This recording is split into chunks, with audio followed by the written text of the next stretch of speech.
have Ashley Wallis from Environmental Defense who's here this evening, and I'm very excited to have you, Ashley. And I'll do a little bit of an intro for Environmental Defense is a leading Canadian advocacy organization that works with the government, industry, and individuals to defend clean water, a safe climate, and healthy communities. And Ashley is Environmental Defense's Plastics Program Manager. She holds a Bachelor of Science in Biology and a Master's in Environment and Sustainability, both from Western. And Ashley, at the end of the presentation, is going to walk us through what Canada needs to be doing now to address the problem of plastics pollutions. And for Ontario Nurses for the Environment, we're an interest group of the Registered Nurses Association of Ontario. I knew the sun would be a problem in my living room at this time. And we really work together to be able to illustrate and illuminate the link between the environment and human health. And I'm joined this evening with other lovely volunteers who are part of Ontario Nurses for the Environment, ONE-IIOE. I've got Catherine Harrison here in Ottawa, and she's our political and policy action lead. And I have Lauren Allison as well, and who's also one of our policy and political leads. I wanted to do a bit of housekeeping, just I hope there's members who are joining us who are members of ONEG, and if you're not, and you're a registered nurse and you're a member of the RNAO, please consider joining us. You can do that through the Registered Nurses Association of Ontario, and if you're not a nurse and you're joining us for interest, we're very happy to have you here, and we really welcome your feedback. We're going to run through the presentation, and at the end of it, we're going to have a nice period of time for questions and comments and reflections. And I'm going to just reposition myself all together. You can see my circus tent from my one-year-old child in the background. So just to get going, so just to give you a quick overview of what we'll do, we'll talk briefly about the problem of plastics pollutions, plastic in the environment, and plastics in human health, and then we'll go into what we can do. And I wanted to just start off with like the impetus for this. And right before COVID really hit, Environmental Defense came out with a report with these recommendations as to what we can all do. Kind of unfortunate timing. I know that actually you could speak to that in terms of getting some movement, but it's such an important topic, and I know it's on so many of our minds. And so the image here is from items that I found just as the ice has thawed on the Ottawa River, and I've gone on my walks to de-stress and decompress after some crazy days at work. So you can just see the amount of different, like, it's a pervasive problem in the environment, and certainly we'll just understand that a bit better. So we know that plastics are very ubiquitous, and since the 1950s, their production has really augmented.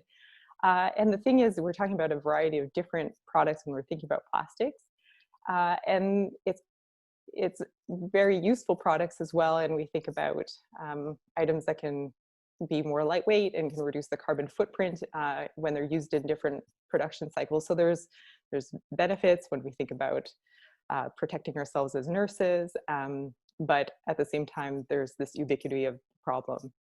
What we're going to talk about tonight, we can think about many problematic aspects of plastics, from the pollution involved and the destruction of habitats involved in the extraction of hydrocarbons, and also the carbon footprint around their exploitation. But we're really going to talk about plastic waste when it is diverted from recycling or landfills and ends up in the environment. So that's going to be the focus.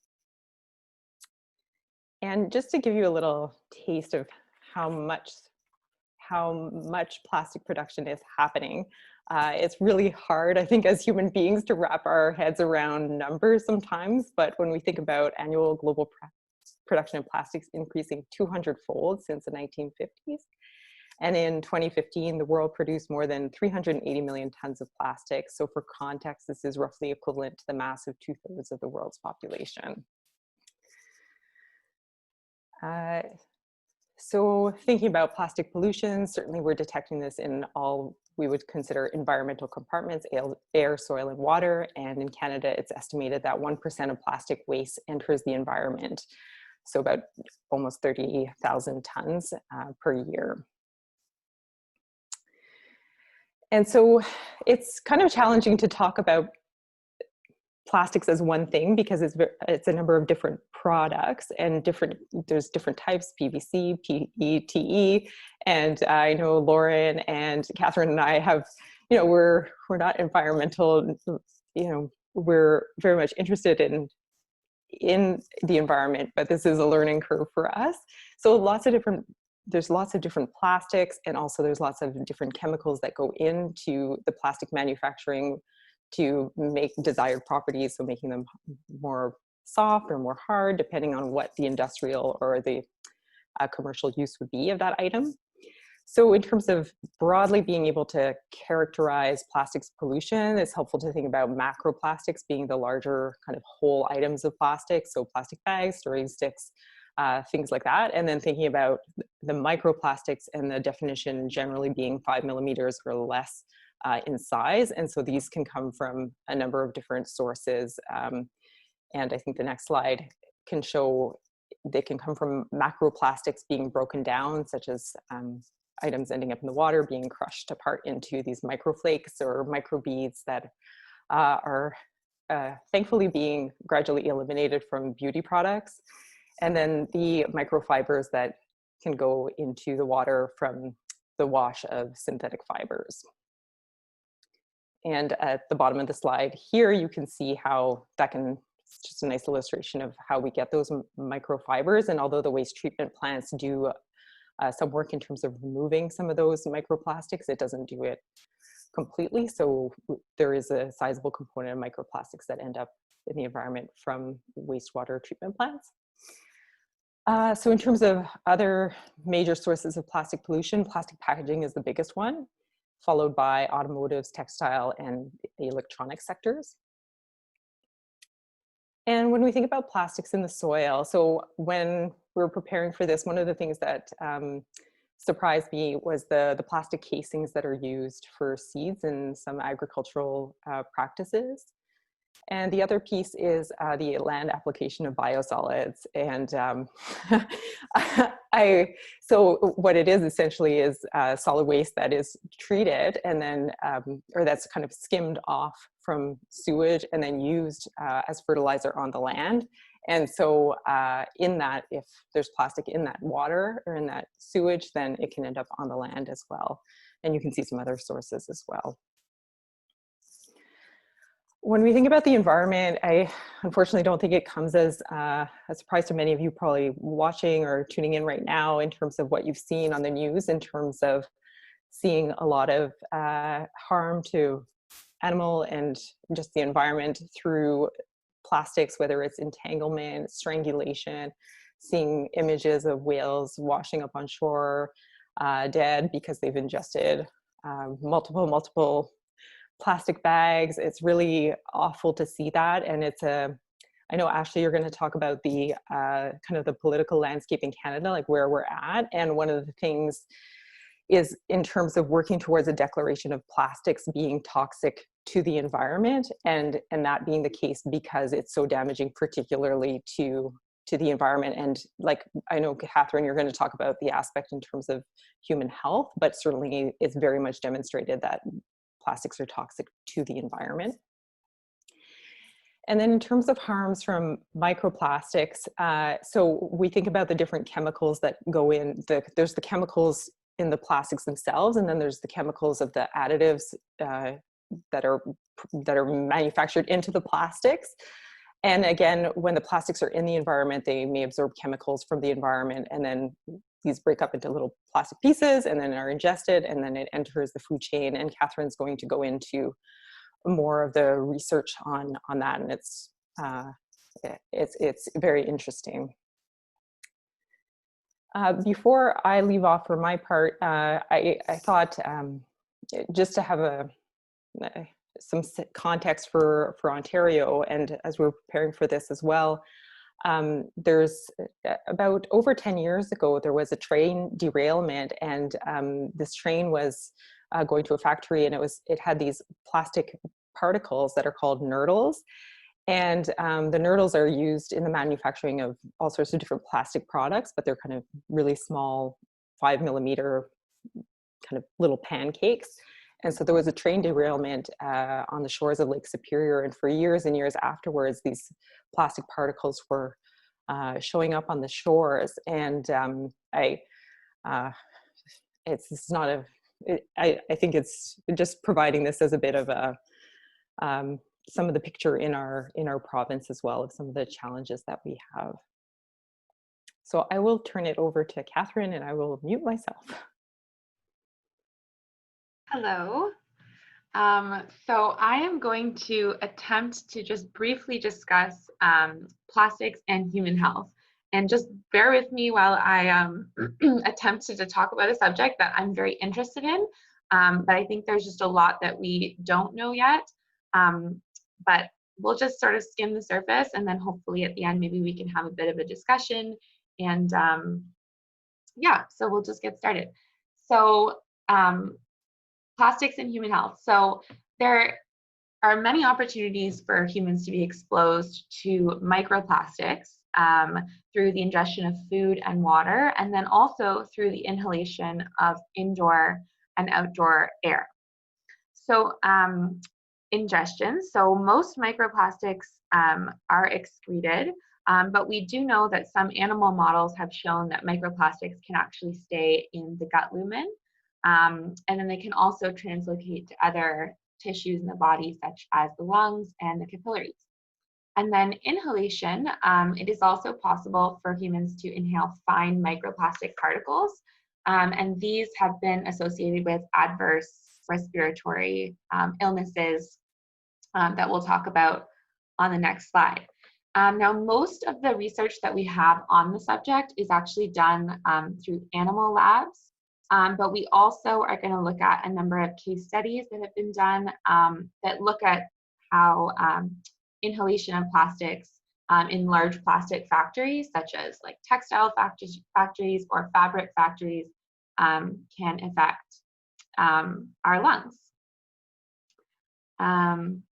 And the more microplastics that are present in our environment, they make our way into our food and our drinking water, the higher the concentration, and then subsequently the higher the possibility that they could influence the toxicity of food and water. So that's kind of why we're talking about it this evening. Okay.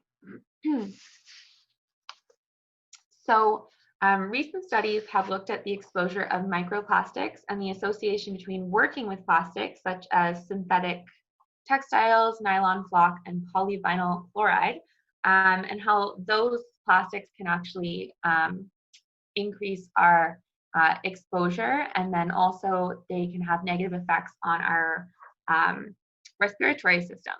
So just to go back for a second, while we've seen ingestion of microplastics in small animals like mice and rats in laboratories, the inhalation side of things we've looked at in case studies, as I mentioned. So synthetic textiles are things like nylon or spandex.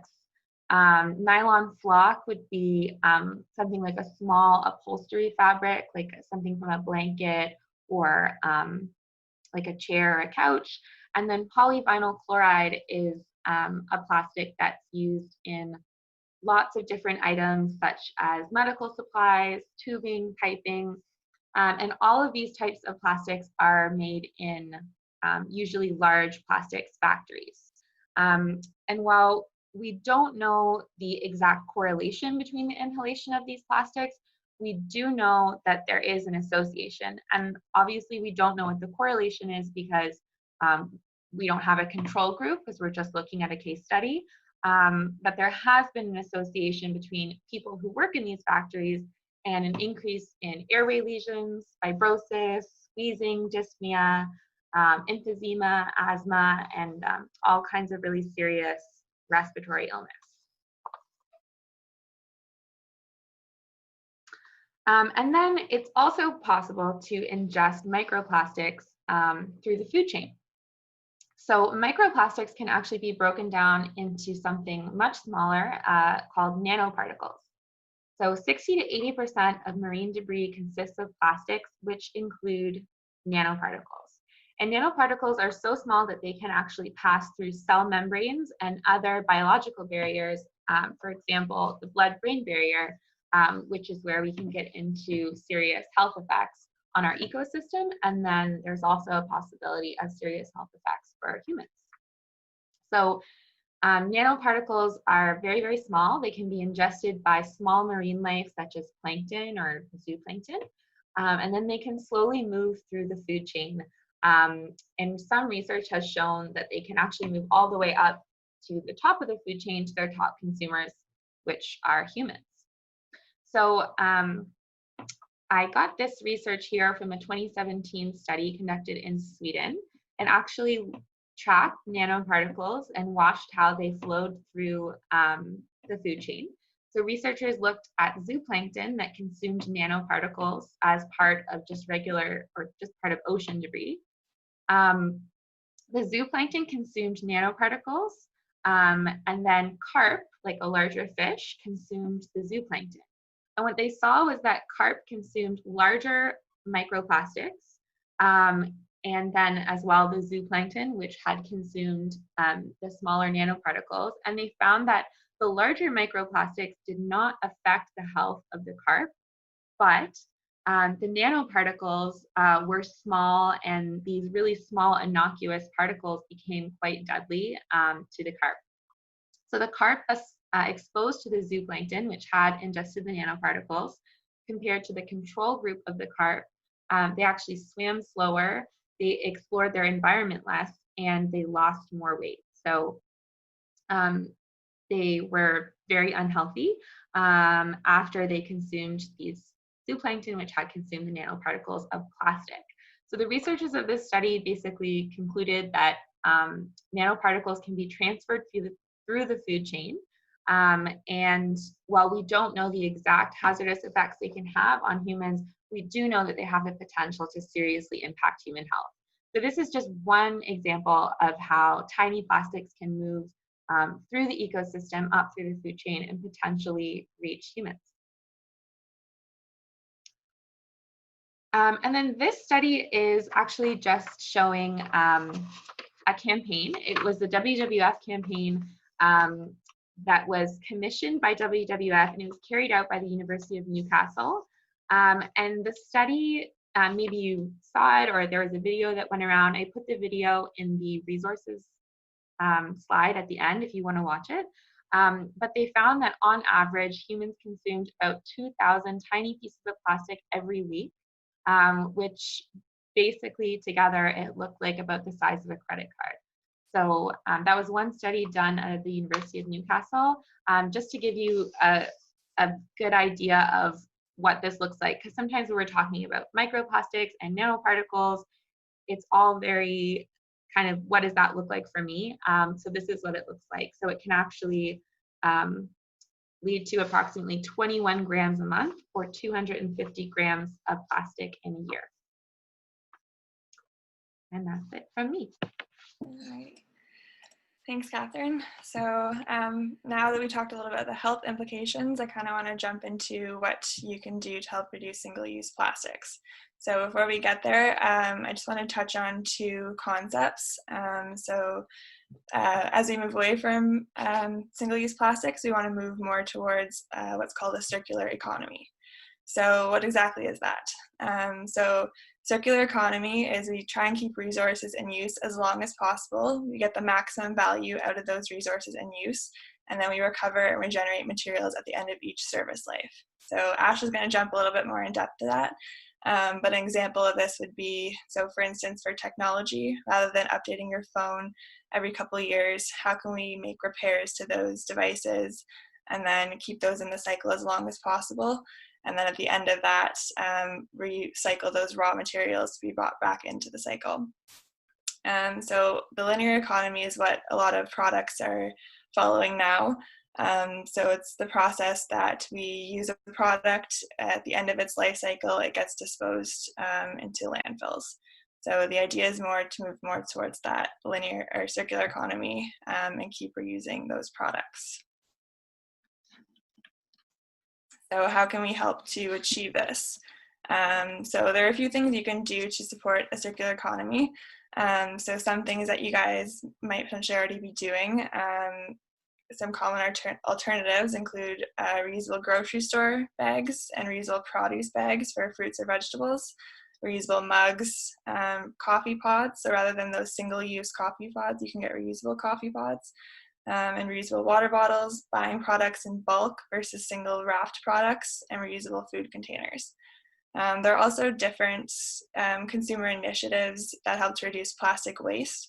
So something I just want to highlight was in Canada was food courts. So at the Eden Centre Food Court and Yorkdale Food Court, they have stainless steel reusable cutlery. So rather than single-use plastic cutlery where you use once, they'll give you a stainless steel cutlery at the end of your use that'll be washed and it'll be brought back into other restaurants to be used again by customers.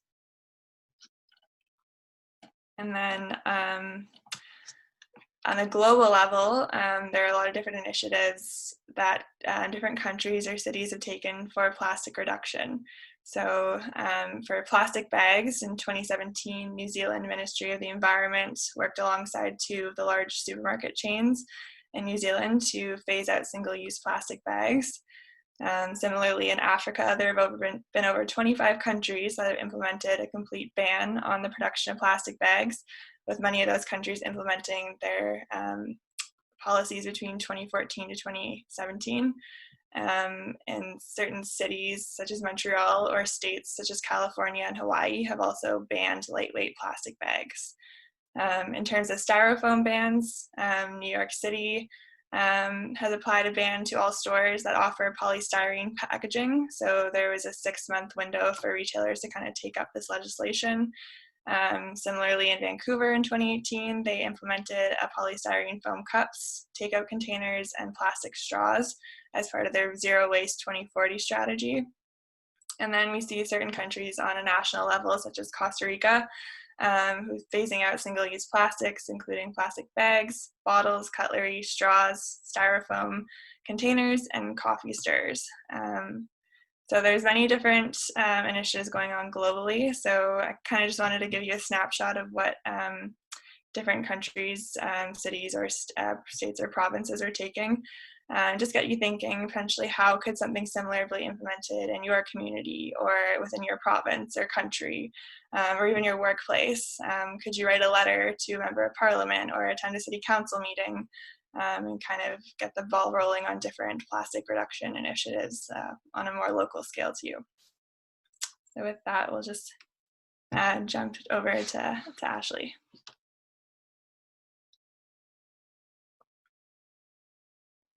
Hey guys, thanks for having me. Let me just share my screen here. Did it work?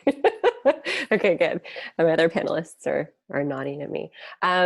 So thank you, Lauren, Catherine, and Elise for having me. As Elise already mentioned, my name is Ashley, and I am the plastics campaigner for Environmental Defense.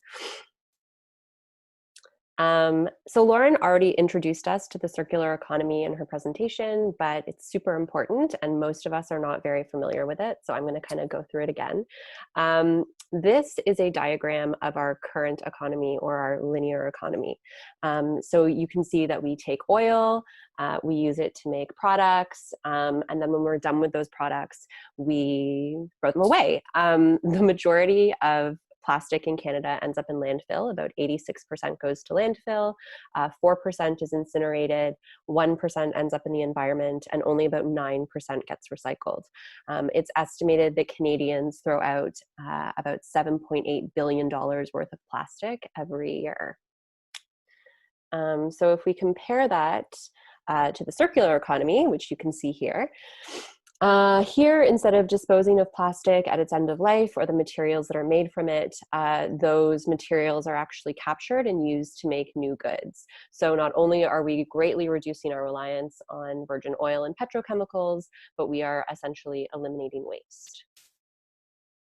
But I'm going to go a little bit deeper with you guys into these slightly more complex diagrams. So this is a diagram that was put together by the Ellen MacArthur Foundation, which is a leading organization in Europe that has been working with governments and businesses to help shift the global economy towards circularity. And specifically, I want to focus on this side of the diagram. So this is the side that focuses on technical nutrients, and plastics would be considered a technical nutrient, so would metal and those kinds of things. This is in comparison to the other side of the diagram, which covers biological nutrients, so that would be like food and sewage and that sort of thing, but plastic firmly in the technical nutrients side. So what we can see is you can follow kind of the pathway of manufacturing. You know, materials are mined and then used to make goods, which end up going to a service provider. But these concentric circles or rings here are what's really the most important. And that's because in a circular economy, as much as possible, we want to stick within the ring that is closest to the user for as long as possible. So that means the number one thing we want to be doing with products is maintaining them so we can extend their useful life for as long as possible. And then once that no longer becomes feasible, we want to find a way to reuse them or repurpose them in some way. Following that, we would move on to repair or refurbishing, remanufacturing things. And then finally, the last thing we try to do is recycle. And this is particularly important because I think in the conversation around plastics, we hear a lot about how our recycling systems have failed us. And there seems to be a lot of focus on how can we make our recycling systems better. And while that is a key part of the actions we need to see, unfortunately, we cannot recycle our way out of this problem. So recycling systems just aren't able to handle the huge amounts of poor quality material that we have on the market. There has been a huge disconnect over the years between the folks that produce these plastic goods and then the ones that are responsible for collecting and managing them. So if you think about it, the Coca-Colas and Unilevers of the world, they're the ones who are producing plastic packaging, but they have really no say in the recycling systems that are responsible for collecting and then turning those materials into other plastic goods. Usually that cost actually falls to the taxpayer. So there's really no incentive for businesses to develop packaging that is easily recycled because they don't actually have to pay for it. So there's a huge push in Canada right now and in Europe as well to move towards a system called extended producer responsibility, where the Unilevers and Coca-Colas of the world are the ones that are also responsible for operating and paying for the systems that would capture and either reuse, recycle, or remanufacture their products, hopefully building in an incentive to increase that happening. So how do we get there? As Elise kind of mentioned at the beginning of her presentation, in March, Environmental Defense released this report, No Time to Waste, which outlines 6 actions we think the federal government needs to take in the near term to help get us on the right track when it comes to plastic. We released the report like the day before the pandemic was announced, so it has had very little uptake, which makes so much sense. Obviously, there is a ton going on, and I'm sure that many of you guys are on the front lines dealing with COVID every day, so thank you so much for that. We're hoping that we can kind of continue to push out the actions in this report when things kind of slow down and the government has some space to focus on issues outside of emergency response. So the 6 things that we suggest that the government needs to do. So number 1, there's currently actually very little reliable information about the types, amounts, and uses of plastic that get either imported, exported, or manufactured in Canada. A lot of the information we have on waste is based on surveys, not actual data. And if the government is going to set something like a target for reducing the amount of plastic that goes to landfill, it's really important that we have a thorough and comprehensive understanding of exactly how much plastic is on the market so we can track our progress towards our goals. They say that we cannot reduce that which is not measured, so data is very nerdy and kind of boring, but very important. Number 2, banning single-use plastics. So This is something we've probably all heard about a little bit in the media. Last year, the Prime Minister announced that he wanted to move to ban some single-use plastics as soon as 2021. This is something that would happen by, as Elise had kind of mentioned earlier, declaring plastics to be toxic and adding them to Schedule 1 of the Canadian Environmental Protection Act. So the Canadian Environmental Protection Act is a piece of legislation that deals with all sorts of chemicals and substances that we might come in contact with in our day-to-day lives.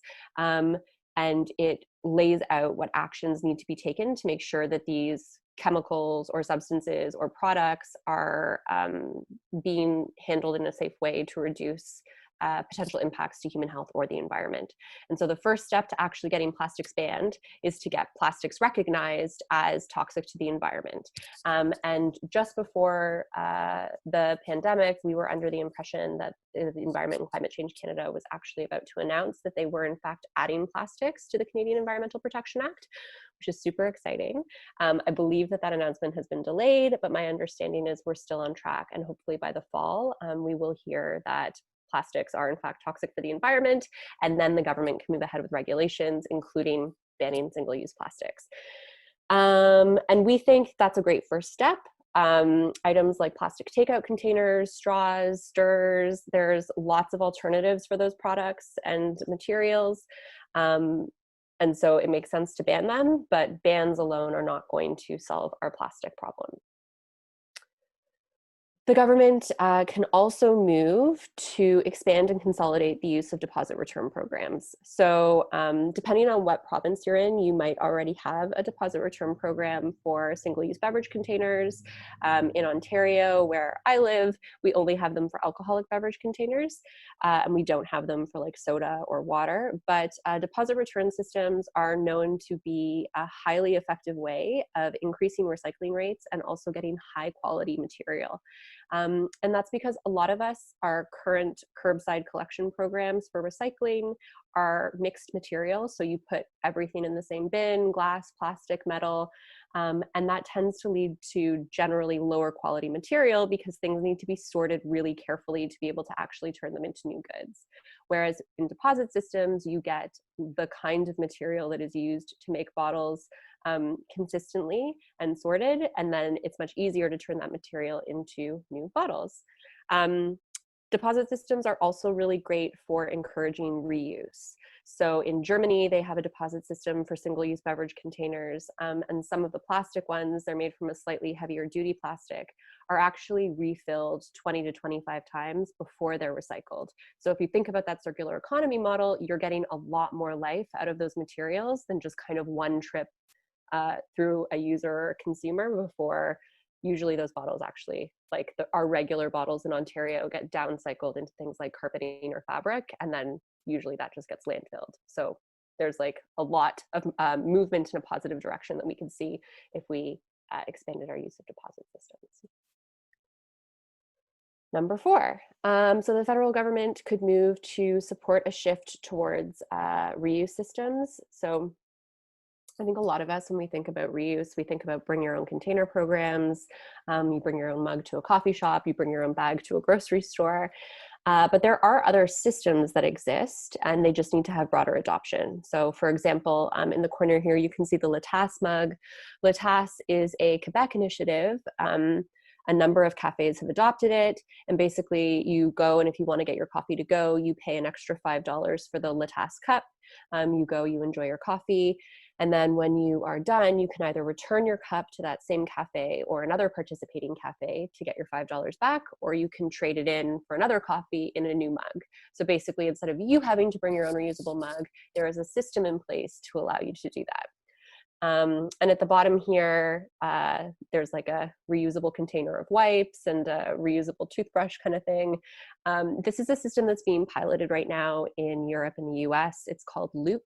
It's a partnership between a recycling company called TerraCycle and a number of product manufacturers like Unilever and P&G. And the idea is that they would kind of deliver a tote to you based on whatever schedule you want that has the products that you would like in these reusable containers. And then once you're done with it, you return the tote and get kind of a new, fresh serving of whatever it is. That ice cream looks amazing right now, so maybe you get like a new bowl of ice cream container. But it basically allows them to also shift to reuse models, but they don't necessarily have to be the ones that are like collecting it at a store. It's done through this external organization, which is the recycling company TerraCycle. Number 5. So there's things that we can do to discourage consumers from choosing disposable items. So we know that fees are very effective. They're actually more effective than incentives. Most of us probably know this implicitly. A lot of coffee shops will give you like 10 cents off if you bring your own reusable mug, but grocery stores will charge you 5 cents for a bag, and people are way better at bringing bags to grocery stores than they are bringing coffee cups to cafes.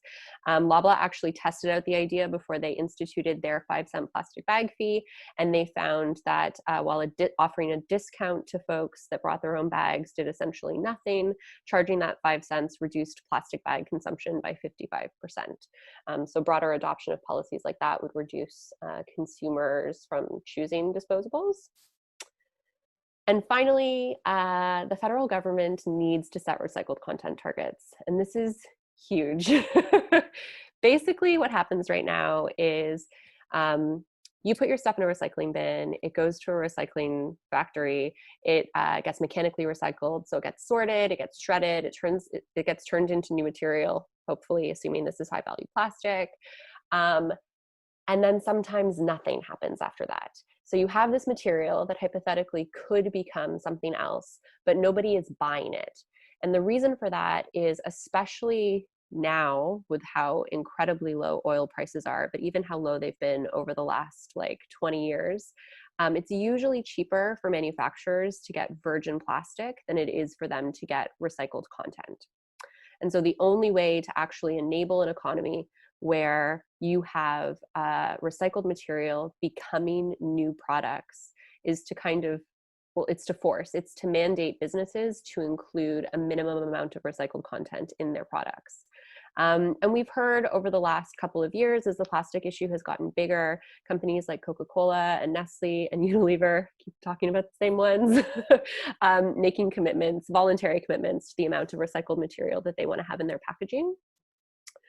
But without, you kind of need to pair together the recycled content target and extended producer responsibility, because you need to have the material supply to actually make the recycled content, and then you need to have the demand, which is the recycled content target.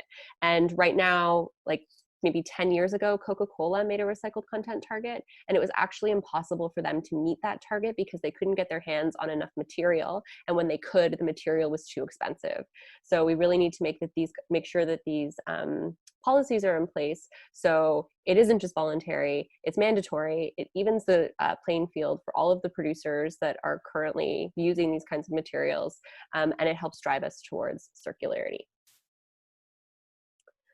I know that was a lot to digest, so I've included my email address here too. I know we're going to have some time to chat afterwards. Feel free to ask questions in the chat box, but if something kind of comes up to you later and you want to reach out, you're more than welcome. My email address is awallis@environmentaldefence.ca, and if you are curious to learn more, you can check out the full report on our website, and also feel free to sign our petition, which is currently calling on the federal government to put in place those kind of 6 asks I just walked us through, and the petition URL is the one that is on the screen right now. Thanks.